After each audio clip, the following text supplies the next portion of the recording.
G'day you mob and welcome to Aussie English. I am your host Pete and my objective here is to teach you guys the English spoken down under. So whether you want to sound like a fair dinkum Aussie or you just want to understand what the flippin' hell we're on about when we're having a yarn, you've come to the right place. So sit back, grab a cuppa and enjoy Aussie English. Let's go.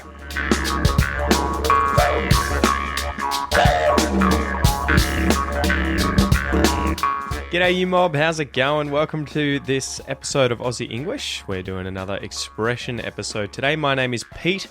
I am your host, and if you're listening to this for the first time, welcome. And if you are a return listener, a return offender, a repeat offender rather, welcome back. So guys, this is the Aussie English podcast, the number one podcast for anyone and everyone wanting to learn Australian English. We try and avoid British English and American English here, though sometimes we kind of dabble a little bit in those dialects too.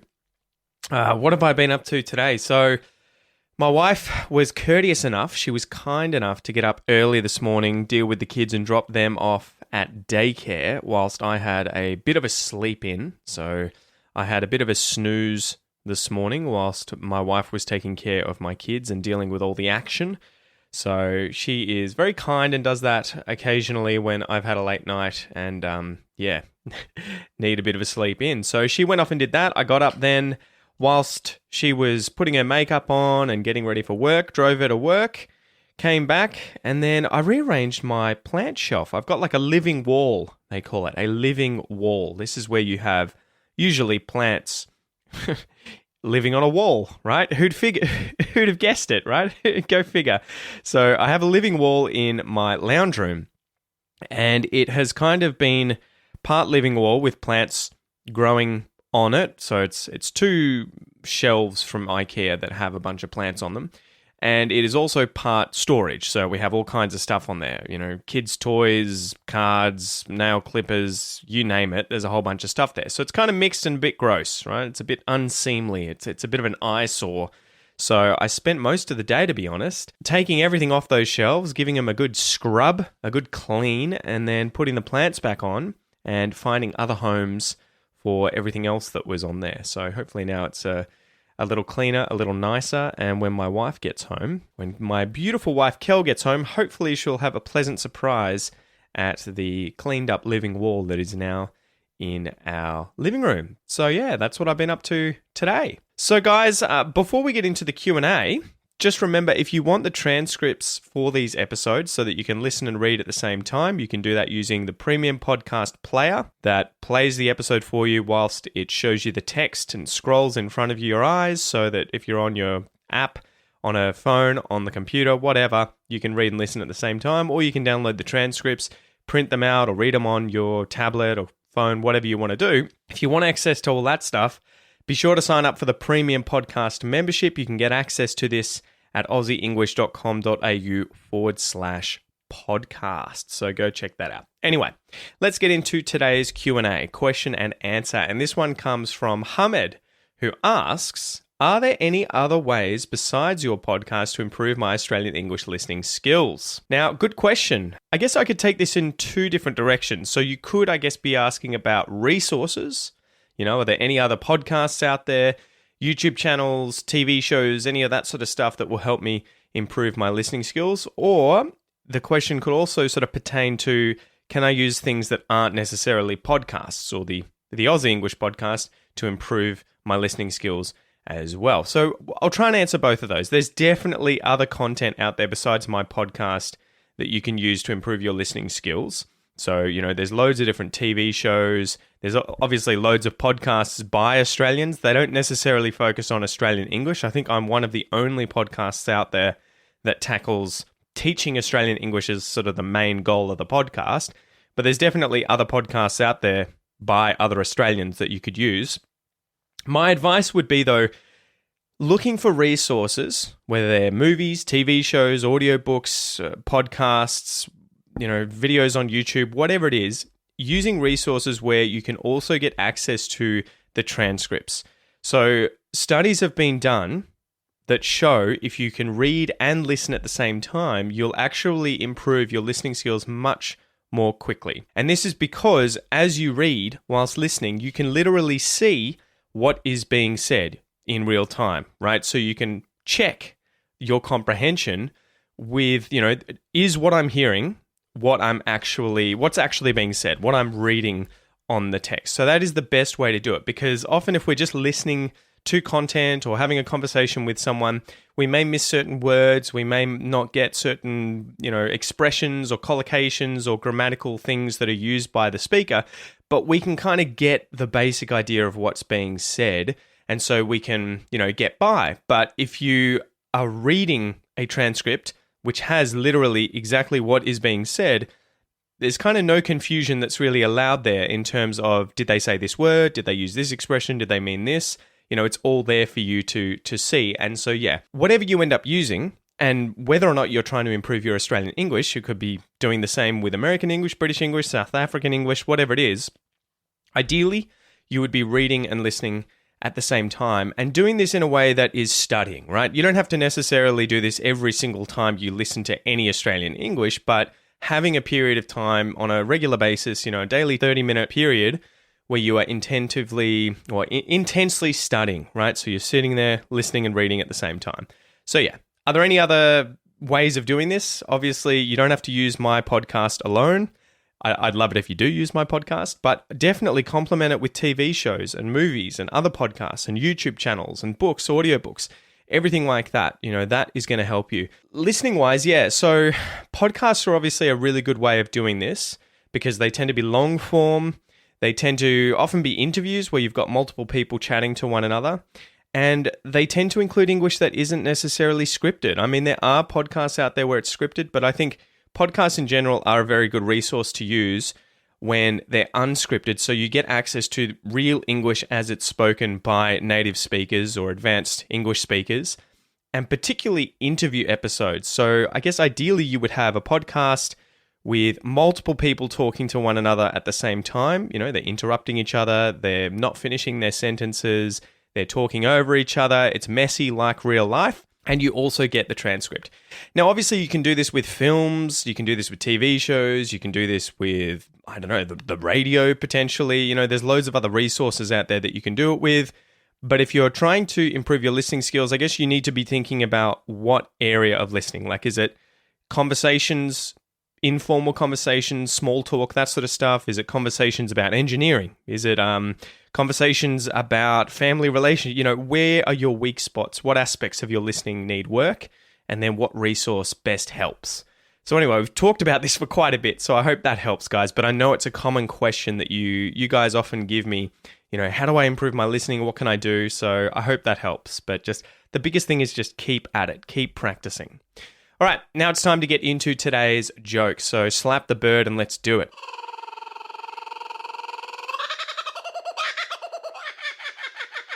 Okay, so today's joke is, what would you need if you injured your feet in the middle of the road? What would you need?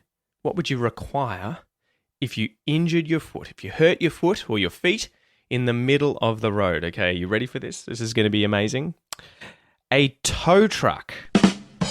Do you get it? A tow truck. Now, tow truck here is spelled T-O-E, truck, right? So a toe, T-O-E, is any of the 5 digits at the end of a human foot, right? Hopefully you have 5 toes on one foot and 5 toes on the other foot. That is a toe. But if you spell toe, T-O-W, if you tow something, so to tow, this is usually a motor vehicle or a boat pulling another vehicle or boat along with a rope, a chain, or a tow bar. So effectively pulling that thing, they're causing that thing to move behind them, they're sort of directing it, they're taking it, right? A tow, you can use this as a noun as well. If you give someone a tow, this is the act of towing them, right? So if your car breaks down, you need a tow. You want the tow truck to come to tow you, to give you a tow, and hopefully take you to a mechanic's where they can fix your car, right? Fix your vehicle. So that's the joke. What do you need if you injured your feet in the middle of the road? A tow truck. So I guess a truck full of toes? All right. Anyway, let's get into the expression breakdown, guys. So today's expression is to drag your feet. To drag your feet. Let's break down the different words in this expression. To drag something. If you drag something, you move something by pulling it along a surface, usually the ground. So the student dragged his bag along the ground, right? You might, my son might wake up in the morning and be dragging his pillow along the ground, as he walks from his bedroom out into the lounge room. Your, we go over this every episode, your is the second person possessive pronoun, your house, your computer, your toe that's been injured in the middle of the road, your phone call to the tow truck, a foot. I'm sure you'll know what a foot is, or 2 feet, 2 or more feet. The lower extremity of the leg below the ankle, on which a person stands or walks. So I kicked the table and hurt my foot. I broke my toe, so I called the tow truck. All right, joke's over. So to drag your feet, literally the idea here would, I guess, be walking so slowly that your feet are kind of like dragging along the ground. I guess it could also be that someone lifted you up and is dragging your feet along the ground for you, but I don't typically think you can kind of drag both feet simultaneously by yourself, right? You'd need someone to lift you up and be kind of pulling your feet along the ground. But if you drag your feet in terms of the expression and the figurative sense here, it means to procrastinate, to put something off, to dawdle, to avoid something, or to make very slow and reluctant progress with that thing, to drag your feet. And I think it is that exact idea of slowly walking somewhere and kind of not being in a rush at all, procrastinating, dawdling, avoiding that thing by walking slowly and dragging your feet along the ground. So as usual, let's go through 3 examples of how I would use this expression to drag your feet. When would I drag my feet? So at the moment, and here is a key example, I'm overdue for a blood test. So I was checking my cholesterol, I don't know, a year or so ago when I was doing a certain keto diet. So this is eating a lot more fat, and I had high cholesterol. I had a follow-up blood test like a few months later, and my cholesterol had come back down to normal, and my doctor's like, go and get another blood test in a year and we'll follow up. Anyway, to get your cholesterol checked, you have to avoid eating, right? You have to fast in the morning, and you can't drink anything with calories in it because it may artificially, well, not artificially, but it may elevate your cholesterol higher than your natural level. So he wants me to fast. The issue is that I usually get up in the morning and have to take my kids to daycare. I have to take my wife to work. I've got to, do a bunch of other things. And again, these are my excuses. I probably just need to be more disciplined. I usually can't help but have a coffee in the morning. And so it's very difficult for me to fast. And by the time I get home, after usually taking the kids to daycare, taking my wife to work, it's about lunchtime and I'm starving. I'm ravenous. So in terms of getting this blood test done, I'm dragging my feet. I'm procrastinating. I'm dilly-dallying. I am delaying it. It's overdue. I'm avoiding it. I know I need to go and do it, but I have to fast. So I am dragging my feet. Example number 2. So you work for a big company, right? And they've just secured a new client. And it's really important that you prepare a meeting for this client. You've got to put together a presentation to show them in this meeting. It's a lot of work. And the day comes and you haven't really done a good job of it. So when the meeting is meant to start, you're kind of slowly heading over there, but you're not in a rush because I'm going to make a fool of myself. I'm going to embarrass myself. So you might drag your feet. You're trying to avoid the inevitable. You're trying to dawdle a little bit, procrastinate, take your time. You're not rushing. You're dragging your feet. And example number 3, here's a good one about my son, Noah. So when he wakes up in the morning, and he did this morning, my wife was telling me this story, which is why I wanted to include it. When he wakes up in the morning, he's usually full of beans, right? He's running around, being crazy, doing small kid stuff.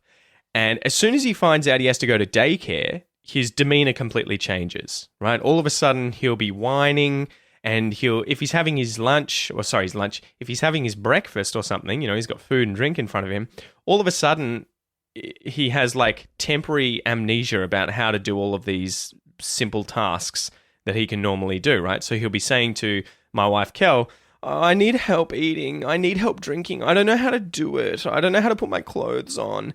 And really what this sudden onset of amnesia is doing for him is allowing him to drag his feet. So he's prolonging having to leave to go to daycare. He's trying to sort of stretch it out for as long as possible.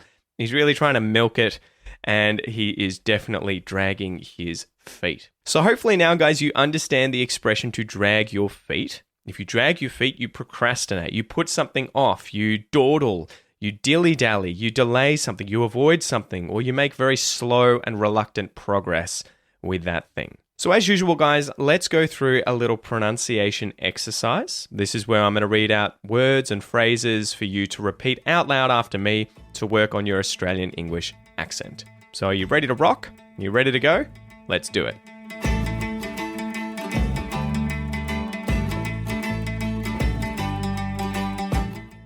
Two. To drag. To drag your. To drag your feet. To drag your feet.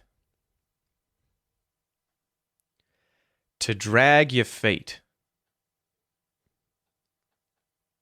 To drag your feet.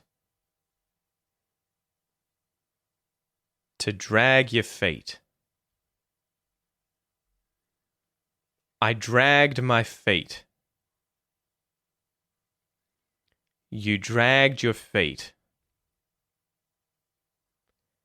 He dragged his feet. She dragged her feet. We dragged our feet. They dragged their feet. It dragged its feet. Good job, guys. Okay, let's talk a little bit about connected speech and what happens when I say these phrases quickly. So what happens to the phrase, to drag your feet? So if I say that clearly, to drag your feet, and then I say that more naturally, to drag your feet, what do you hear happening? Which sounds change and how do they change? To drag your feet, to drag your feet. To drag your feet. So the words to and your, these get reduced and you'll get the schwa sound instead of the oo sound in to or the or sound in your. You'll just get To drag your feet. To drag your feet. To drag your feet. And the G at the end of the word drag comes to the front of the word your or y, and it becomes like a g sound. To drag your feet. To drag your feet. To drag your feet. Now, something interesting happens in the phrases I dragged my feet, you dragged your feet. The D at the end of the word dragged often merges with the following word and changes the pronunciation of that word. So you'll hear it in the example, you dragged your feet. If I say that quickly, you dragged your feet. You dragged your feet. Isn't that weird? The D at the end of dragged merges with the yod, the y sound at the front of your, or y, and it becomes j. So you don't get a d sound, you don't get a y sound, you get a combined j sound. You dragged your feet, j. You dragged your feet.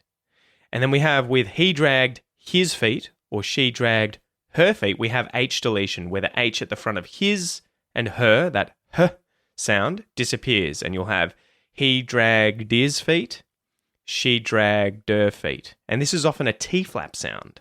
So instead of the she dragged her feet, it's she dragged her feet. It's very light, similar to a T-flap. He dragged his feet. He dragged his feet. So hopefully you got a lot out of that, guys. Just remember, if you want to improve your Australian pronunciation, check out my Australian pronunciation course at aussieenglish.com.au/APC. So the letters APC for Australian Pronunciation Course. Inside the course, you'll learn how to use the International Phonetic Alphabet. You'll then learn how to pronounce all the different vowel sounds and consonant sounds in Australian English. And then in the third and final section, you will learn the advanced aspects of Australian pronunciation like we just went over. H deletion, he dragged his feet, she dragged her feet, where that H disappears. And things like how the D and the yod can merge, they can assimilate to give you j.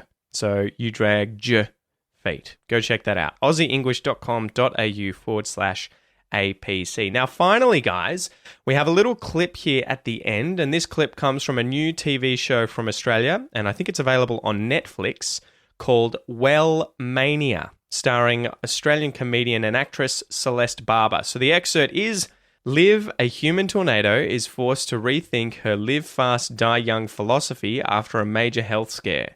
She throws herself into a wellness journey, trying everything she can to reclaim her old life.